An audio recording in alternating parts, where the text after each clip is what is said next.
وَلَا تَقْرَبُوا مَالَ الْيَتِيمِ إِلَّا بِالَّتِي هِيَ أَحْسَنُ، اور یتیم کے مال کے پاس نہ جاؤ مگر بہت اچھے طریقے سے جس سے اس کا فائدہ ہو.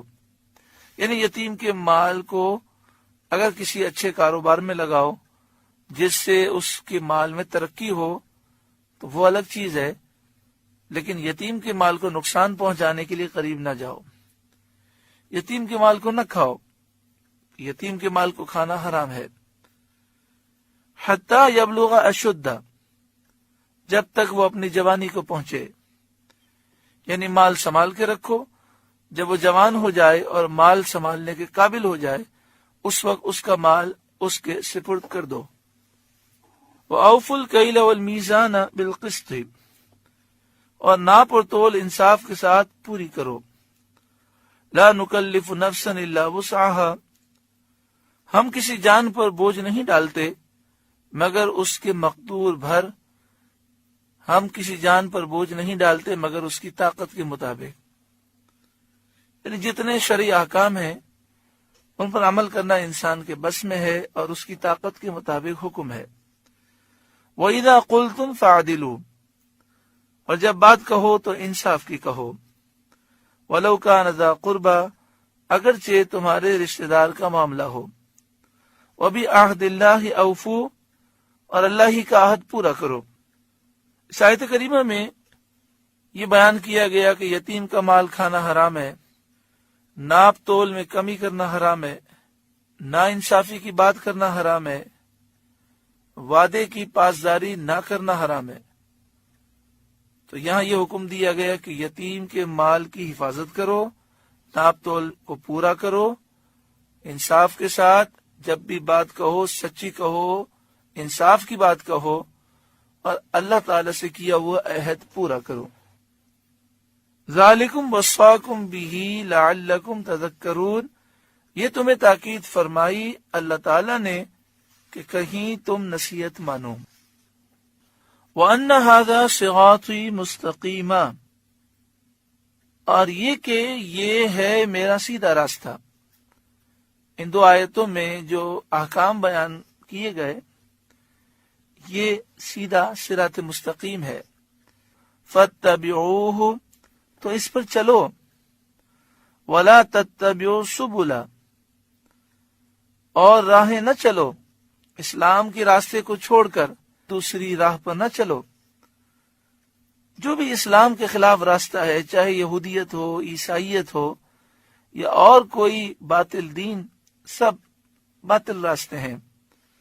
فَتَفَرَّقَ بِكُمْ عَنْ سَبِيلِي، کہ تمہیں اس کی راہ سے جدا کر دیں گی. اگر تم ان راہوں پہ چلو گے تو صراط مستقیم سے دور ہو جاؤ گے.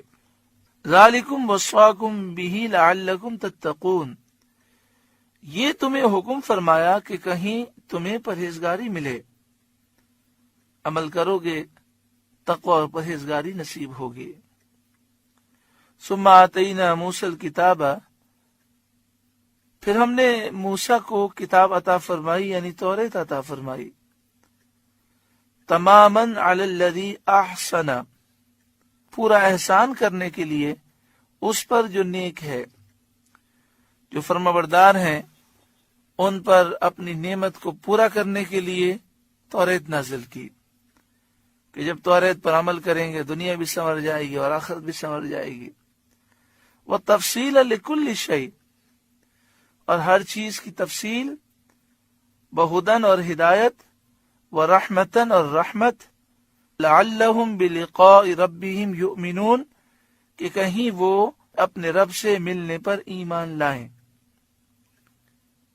وہ مانے کہ قیامت کے دن اٹھنا ہے، حساب دینا ہے، ثواب اور عذاب ملنا ہے اور اللہ تعالیٰ کا دیدار کرنا ہے. ان چیزوں کی تصدیق کریں، اس لیے توریت نازل کی جس میں ہر چیز کی تفصیل ہے، ہدایت ہے اور رحمت ہے. سورۃ الانعام کا 19واں رکوع مکمل ہوا. اللہ تعالیٰ اس رکوع کی نصیحتوں پر ہمیں عمل کی توفیق عطا فرمائے. خاص طور پر دعا فرمائے اللہ تعالیٰ ہمیں ظاہری اور باطنی ہر بے حیائی سے دور فرمائے، ذہن بھی پاک فرمائے، آنکھیں بھی پاک فرمائے، دل بھی پاک فرمائے. اللہ تعالی ہمیں شرم و حیا نصیب فرمائے۔ یقین جانیے کہ اگر ہمیں احساس ہو جائے کہ گناہ کی کتنی نحوستیں ہیں تو کوئی ہمیں کروڑوں روپے دے پھر بھی ہم ایک گناہ کرنے کے لیے تیار نہ ہوں۔ ہماری آنکھوں پہ پردے ہیں، ہم گناہ کی گندگی کو جانتے نہیں ہیں۔ اگر ہم جان لیں کہ گناہ کتنے گندے ہیں، کتنی ان میں بدبو ہے، کتنی ان میں نحوست ہے اور کیسی اس کی خوفناک شکلیں ہیں، تو ہم کبھی گناہ کے قریب بھی نہ جائیں۔ قیامت کے دن گناہ مختلف شکلوں میں آئیں گے اور ایسی خوفناک اور بھیانک شکلیں ہوں گی کہ آدمی بھاگے گا تو گناہ کہے گا اب مجھ سے کیا بھاگتا ہے، دنیا میں تو میرے ساتھ ساتھ رہا۔ اور نیکیاں قیامت کے دن اچھی شکلوں میں آئیں گی۔ اللہ تبارک و تعالی ہمیں، ہمارے نوجوانوں کو، ہماری نسلوں کو، ہمارے تمام بھائیوں کو ہر قسم کے گناہ سے بچائے۔ خاص طور پر بڑا ہولناک ماحول ہے، بڑا خوفناک ماحول ہے کہ اب بد نگاہی کرنا، آنکھوں کا زنا کرنا، ذہن اور دل اور سوچ کا زنا کرنا، کانوں کا زنا کرنا، یہ سارے زنا عام ہو گئے اور بد نگاہی کے ذرائع عام ہو گئے۔ نعوذ باللہ من ذالک، اس کی طرف کسی کی توجہ نہیں۔ بڑا افسوس ہوتا ہے لوگوں کو کیا ہو گیا، اپنی چیزوں کو بیچنے کے لیے نامحرم عورتوں کی تصویریں دیتے ہیں۔ بسا اوقات گندی تصویریں دیتے ہیں اس لیے کہ لوگ توجہ کریں اور ہماری چیز بک جائے۔ روزی تو اتنی ملے گی جو لکھی ہے، مگر ایسی حرکت کرنے سے برکتیں ختم ہوں گی۔ اس قدر دولت ہونے کے باوجود نہ سکون ہے، نہ چین ہے، نہ تندرستی ہے، نحوست ہی نحوست ہے۔ اللہ تعالی ہم سب کو سچی پکی توبہ نصیب فرمائے۔